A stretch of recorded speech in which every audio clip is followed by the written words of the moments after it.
Bonjour à tous, il s'est passé une journée critique sur Bitcoin hier, on va voir le graphique, mais bon, pas que hier, mais ça fait plusieurs jours. Et hier, ça a été un petit peu la consécration, on a touché les 60 000 dollars. Et dans cette vidéo, on va voir si quelqu'un s'est fait liquider, qu'est-ce qui s'est passé.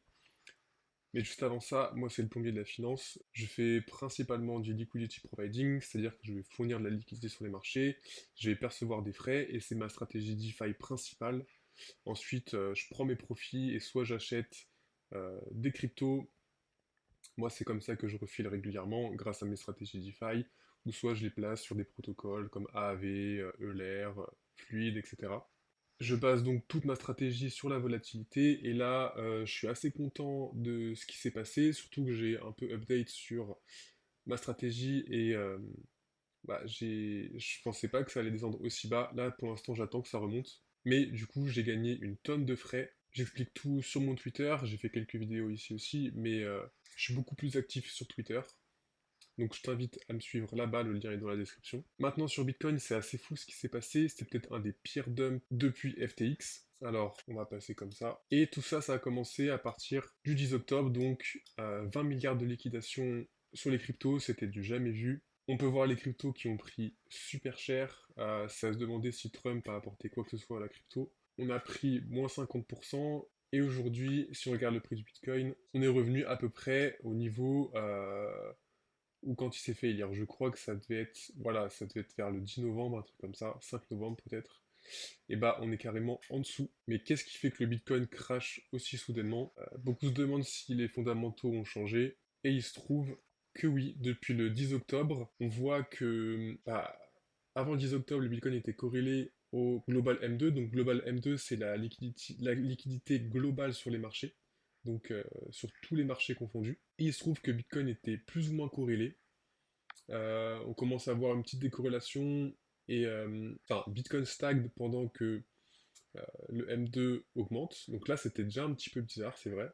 Et ensuite, le 10 octobre, là, on voit une vraie décorrélation où la M2 a continué de monter et le Bitcoin a fait que descendre.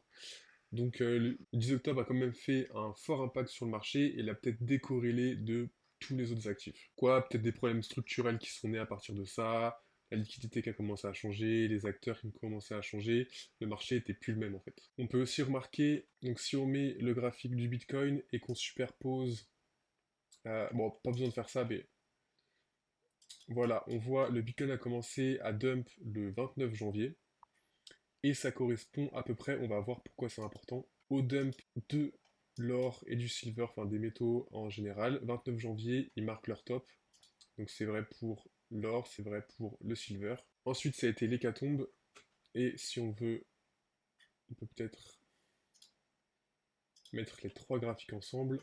Ici on met silver, ici on met or, ici on met bitcoin. Voilà, ça marche pas très bien ça comme d'habitude, mais... Et voilà, si on met le doigt, voilà, ça dump à peu près au même moment, et depuis, bah, les deux, enfin les trois font que dump. Et c'est à partir de là que le sentiment a commencé à beaucoup se dégrader.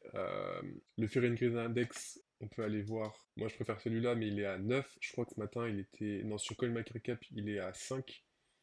Mais là en fait on est extrêmement, extrêmement bas. Si on regarde sur un an par exemple, voilà, ici on était à 11.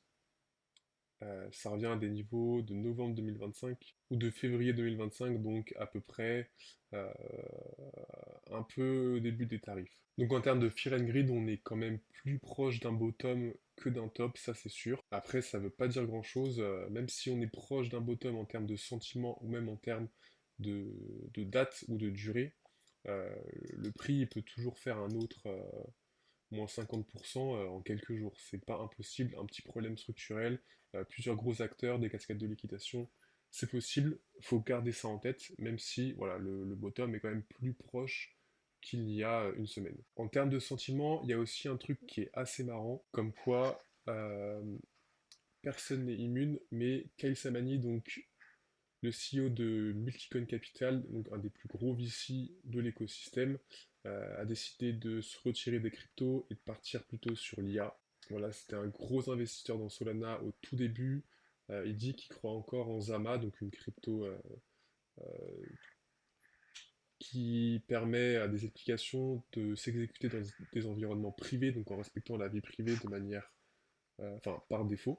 Mais autrement ça, voilà, il se retire des cryptos. Donc en termes de sentiments, on est vraiment au plus bas. Il y a beaucoup de gens qui se posent beaucoup de questions. Moi, je pense que les cryptos ont encore un très bel avenir devant eux.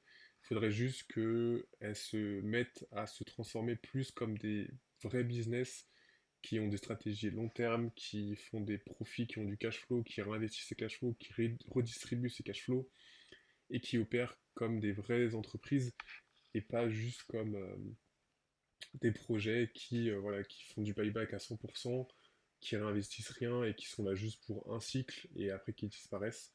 Euh, mais là, ça ressemble beaucoup à un explosement de bulles et à une grosse opportunité d'identifier les futurs grands acteurs, enfin les futurs Amazon, les futurs Apple, les futurs Google de la crypto.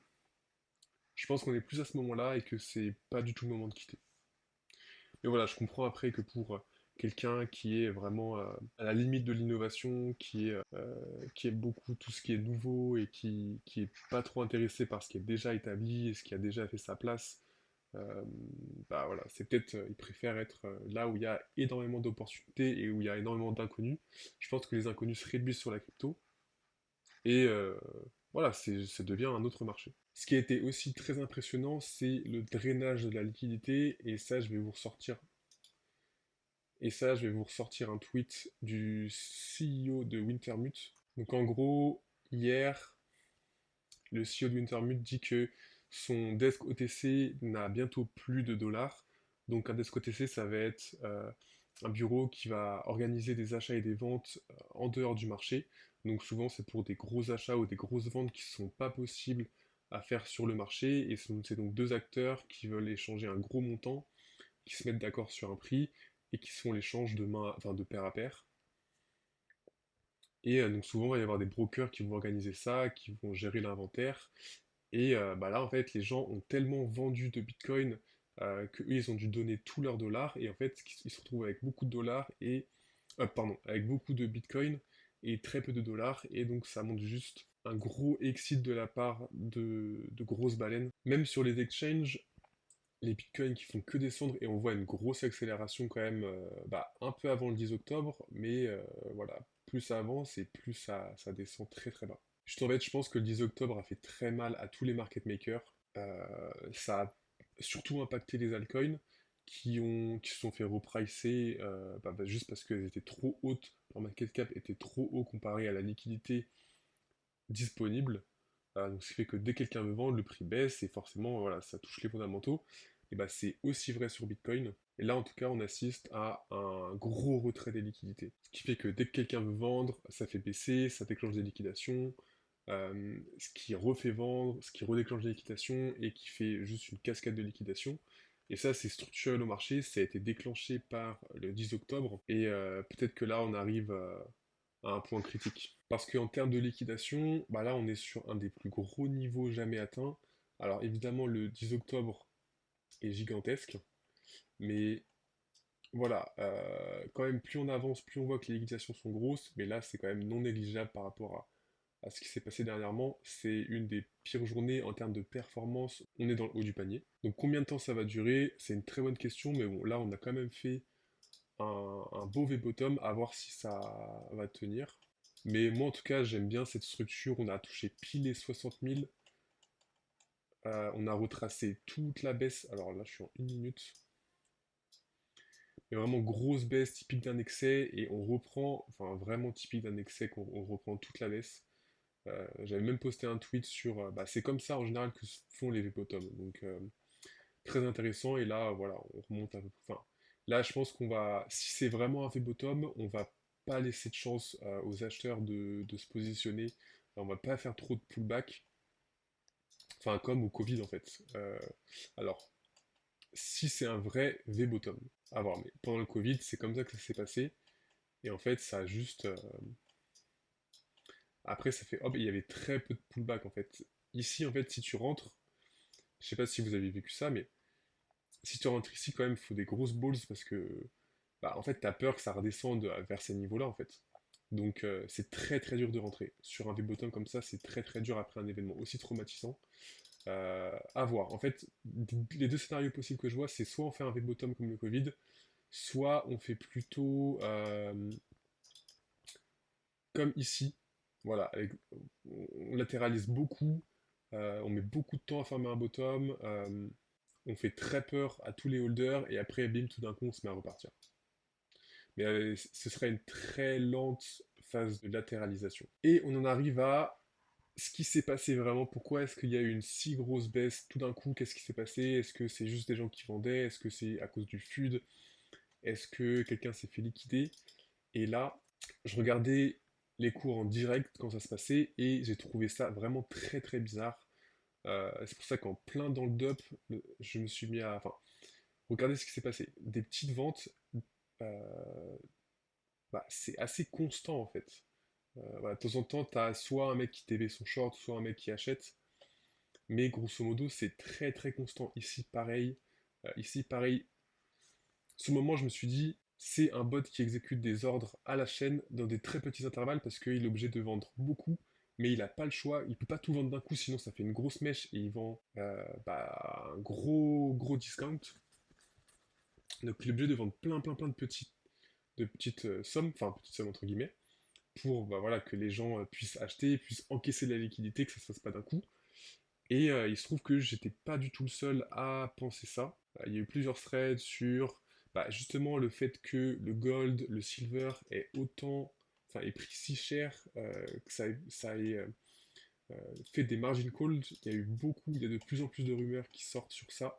Il se trouve que ça a été aussi le plus gros volume sur les ETF de BlackRock. D'autres faits bizarres qui viennent soutenir que c'était quelqu'un qui liquidait ses bitcoins, c'est que pendant la chute, ETH dumpait autant, voire moins que Bitcoin. Alors que d'habitude c'est l'inverse, Ethereum, il dump beaucoup plus que Bitcoin pendant les phases de dump, et là il se trouve qu'il y avait moins de vendeurs sur ETH que sur BTC. Comme si quelqu'un était forcé de liquider un gros stack de BTC et pas un gros stack d'ETH. Je suis tombé sur un thread qui disait que c'était peut-être un fonds à Hong Kong qui n'était pas spécialement lié à la crypto, mais il émet plusieurs points sur le fait qu'il aurait pu se faire liquider. Et j'ai aussi vu un contre-argument, donc qui disait que lui, il était très impliqué dans les fonds hongkongais, qu'il avait rien entendu de tel, que c'était pas forcément logique comme explication. Et voilà, tout le monde est un peu dans le flou, mais il y a de grandes chances quand même que quelqu'un se soit fait liquider. Ça ressemble énormément à la vente d'un bot. Ici, voilà, on est en plein crash et ça descend de manière continue comme ça. Ici, pareil, et là, après, ça commence à être les cascades de liquidation. On le voit, ici, XF et bottom, et on repart, enfin, on retrace une bonne partie de la baisse. Voilà, alors est-ce que c'est un gros fonds hongkongais? Est-ce que c'est juste des gros traders qui sont fait liquider? Ça, on en saura plus dans les prochains mois. Il y a des gens qui vont analyser les bilans, les achats, les ventes, mais les marchés deviennent de plus en plus volatiles, et ça ne m'étonnerait pas que il y a des liquidations comme ça qui arrivent quand l'or et le silver font des mouvements de 20, de moins 20, moins 30% d'un coup. Euh, En général, ça les décapable. Il y a déjà eu des banques qui ont fait faillite à cause de ça ces derniers jours. Donc une de plus, ce serait pas très étonnant. Voilà, quand est-ce que ce dump va se finir? Voilà, quand est-ce que le bear market va se finir? Et il faut savoir qu'on est à peine au prix d'achat de Sailor à peu près, qu'il y a encore beaucoup d'investisseurs qui sont plutôt en profit, et si on veut les faire capituler, il y aura peut-être encore beaucoup de temps à attendre. Pour vous donner des petites idées, moi, de ce que je vois, en tout cas, c'est que pour l'instant, on reproduit exactement ce même schéma ici. Donc, je pense même à partir de là, à peu près, voilà, ici, ça correspondrait à cette zone ici, où on monte. Ici, après, on galère un peu à faire des petits breaks ATH, mais rien de vraiment concret. Ça correspondrait à ici, toute cette partie ici. Là, on retente. Ensuite, gros crash d'un coup et on vient tester, bim, en plus on vient tester 3 fois le lot comme ici. Ensuite, on repart très vite vers la TH. Je dirais, là on le fait en 2 temps, enfin ouais, en 2 temps et après on finit avec un petit grind vers la TH en plus. Ici, pareil, en 2 temps et on essaye un peu de taper la TH. Mais d'un coup, bim, grosse descente ici, rebond, un peu dead cat bounce ici, et ensuite on commence la vraie chute, et là, bim. Donc on en serait soit là, soit là. Donc voilà, peut-être on peut s'attendre encore à un gros dump encore à venir. Si on analyse les performances, ici ça ferait, voilà, si on s'arrête ici, moins 73%, et ici ça nous ferait, voilà, c'est pour ça que plein de gens parlent de la target des 30K, c'est parce qu'ils reportent cette zone ici. Alors est-ce que on va aller aux 30K? Ça me paraît ça me paraît très très loin quand même, très très bas comme target. Mais bon, faut y être préparé. Faut être préparé à ce qu'il y ait des grosses phases de latéralisation, pardon, comme ici. C'est pour ça que moi je fais de la DeFi, je fais du market making. Ça pour moi c'est du pain béni parce qu'on fait que des allers-retours. Euh, et ça me fait gagner une tonne de frais. Ces frais après je peux les utiliser pour accumuler des cryptos que j'ai identifiés qui je pense vont moon dans cette phase après. Je pense que le marché a changé quand même et il va plus se diriger sur n'importe quel altcoin. Je pense qu'on l'a tous remarqué. Maintenant, sur quel altcoin il va se rediriger, ça, j'ai fait d'autres vidéos pour parler de ça et je continuerai d'en parler. Mais plus des business ou des startups qui ont des grosses bases d'utilisateurs, qui ont un vrai use case, un vrai produit de market fit. À mon avis, on rentre vraiment dans l'ère post-bulle Internet, mais au niveau des cryptos, on va aller chercher les vrais business qui ont un vrai avenir. Mais voilà, c'était tout pour essayer d'analyser ce qui s'est passé sur ce crash. Si tu veux aller plus loin en DeFi, en market making, en liquidity providing, j'ai une newsletter que j'ai partagée en description, il y a le lien, tu cliques, tu rentres ton prénom, ton email, et tu as un guide pour générer des vrais revenus en liquidity providing, donc que tu aies 1000 euros ou 10 000 euros, tu peux faire... moi je dis qu'avec 10 000 euros, tu peux réussir à générer 1000 euros par mois, donc c'est très intéressant si tu veux savoir comment faire. Tu rentres ton email, tu t'abonnes à cette chaîne YouTube, à mon compte Twitter, et je partage beaucoup de contenu tous les jours, plusieurs fois par jour. Donc voilà, je suis vraiment prêt pour ce thème, je suis vraiment prêt. Si on termine le bear market comme ça, ce serait parfait pour moi. J'ai ma stratégie déjà toute en place et je t'explique tout un peu tous les jours. Voilà, abonne-toi, à bientôt.